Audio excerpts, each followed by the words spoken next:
Another box, and I might be kind of late with these, but I'm here to tell you right now, we don't care.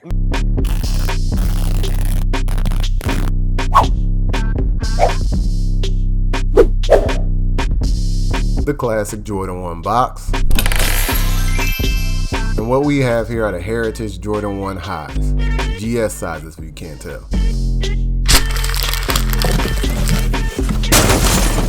Now you know the first thing we got to do is check the leather. And it's looking alright, regular Jordan 1 white leather. With a tumble red leather toe box, swoosh, and heel and collar. And for all my shoelace collectors out there, they come with an extra set of red and white laces. They come pre-laced with the black though. And that's basically it with your Heritage Jordan 1 highs.